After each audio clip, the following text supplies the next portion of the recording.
Keripik tempe, mungkin terdengar sederhana ya Skit Lovers, tapi siapa sangka di tangan warga Purwokerto, keripik tempe bernilai tinggi loh. Bahkan jadi salah satu identitas kulinernya. Menariknya, ada daerah yang dijuluki kampung keripik tempe sejak tahun 1960-an. Selain ada saringan biasa buat ngambil remahan, ada juga ini Bu. Ini tahu ini apa Bu? Sorok. Salah, lampu sorot Bu nanti.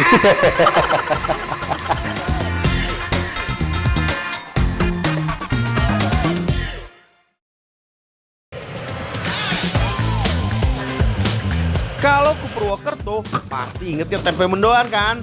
Padahal nih, keripik tempe nggak kalah legendaris.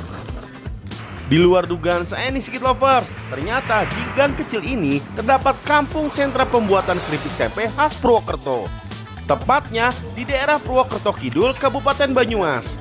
Lokasinya nggak jauh dari pusat kota. Salah satu pembuatnya adalah Warsito. Ia melanjutkan usaha keripik tempe dari sang ibu. Pak Warsito, Iya mas. ini kayaknya tempenya beda ya kalau buat bikin keripik tempe. Ini jenis apa? Kalau Ini tempe kalau ini jenis tempe, jenis tempe keripik. tempe keripik Ya bedanya cuma ketebalannya mas. sama tempe mendoan. Ya kalau ini lebih besar, lebih tipis. Kalau mendoan itu lebih kecil, lebih tebal. Selain dari ketebalan, packingnya pun berbeda dengan tempe untuk mendoan. Kalau yang ini sih, satu bungkus daun pisang berisi sekitar 2-3 tempe.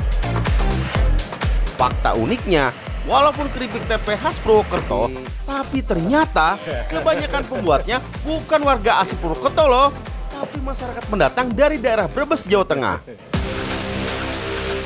Orang Brebes yang pindah ke Purwokerto dan Banyumas kebanyakan tinggal di daerah Legok yang sekarang menjadi daerah Purwokerto Kidul.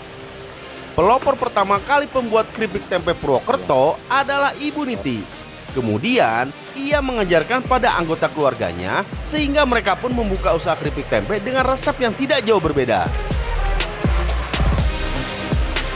Salah satunya Bu Namilah, yang usahanya kini dilanjutkan oleh anaknya Warsito. Usaha keripik tempe ini sudah berdiri sejak tahun 1968. Sejak dulu, pembuatannya dengan cara tradisional. Menariknya lagi, dapurnya nggak berubah dari awal berjualan tuh.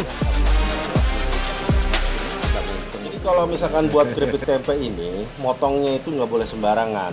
Tumpukannya nggak boleh tebal ya Pak ya? Ya. Kalau terlalu tebal dia nanti lengket. Iya tempenya. benar. Jadi kira-kira sekitar 10 lah, 10 tempe baru kita potong. Jangan lebih dari 15 tumpuk. Iya. Kalau lebih 15 tumpuk nanti dia lengket. Walaupun tempenya tipis, tapi tetap harus dipotong menjadi 2 ya Skit Lovers. Untuk adonannya nih, ada campuran tepung beras dan tepung terigu yang diberi bumbu bawang putih. Uniknya, sejak dulu bagian menggoreng khusus perempuan, sedangkan para pria bertugas membuka bungkus daun pisang dan memotong tempenya. Nah itu kenapa? Kok di sini yang goreng tuh biasanya khususnya ibu-ibu atau mama? Oh, iya. Itu kan dari awalnya mbahnya dulu yang mendirikan ini kan perempuan ya. Ya. Jadi mungkin lebih lemesnya pakai saudara-saudara yang perempuan itu anaknya, keponakannya kayak gitu. Jadi dari awal memang dibantu sama keluarga dan biasanya yang ngajak itu keluarga perempuan, maksudnya yang Susana, salah satu karyawan yang sudah 10 tahun bekerja sebagai penggoreng keripik tempe. Karena jam terbangnya sudah lama, Susana punya trik dan tips agar hasilnya sesuai harapan. Tempenya tidak perlu dicelup lama, langsung digoreng aja ya, agar teksturnya tak mirip tempe mendoan yang lunak. Waduh, cuman ini digoreng berapa kali sih Bu? 2 kali. Kenapa harus 2 kali Bu? Kalau sedikit itu enggak kering. Oh jadi biar renyah ya? Iya. Oh, Kalau banyak penuh, kalau wajan kan kering. jadi harus penuh juga ini wajannya Bu ya? Iya. Oke. Tapi ngeri juga ya Bu ya, takut bental ini kena minyak. Minyak panas dengan api sedang merupakan kunci kerenyahannya.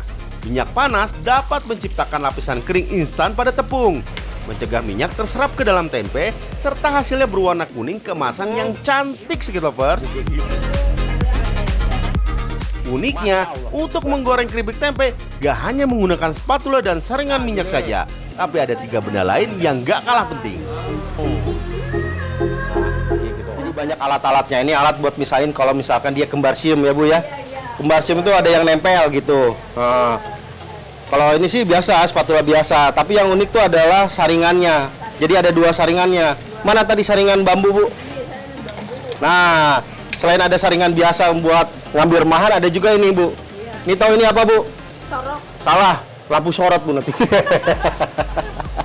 Coba ini buat ngambil yang remah-remah hitam, yang paling kecil, makanya sorok bambu ini. Kalau ini buat keripik tempenya ya.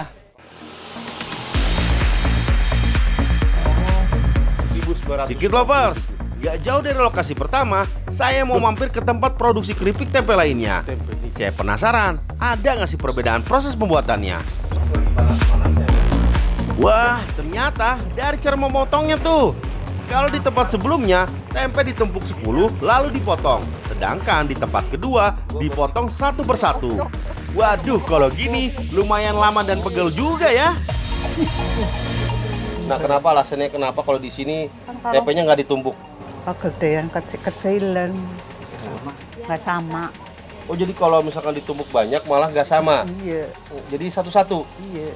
PR juga ya Bu, satu-satu gitu ya.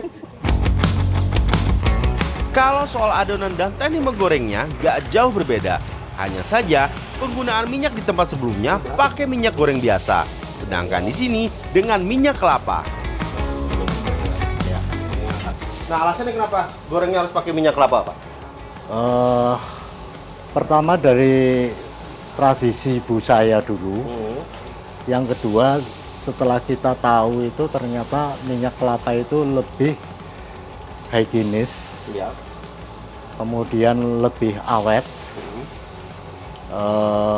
lebih gurih, Lebih gurih ya? lebih gurih Sama- dibanding kelapa sawit. Kelapa sawit ya, minyak Iya. kelapa sawit ya. Cuman Iya. ini satu lagi Pak, Ya. aromanya makin keluar. Kalau saya rasa ini di sini aja, wangi Ya. ngiler Pak. Wangi ya betul.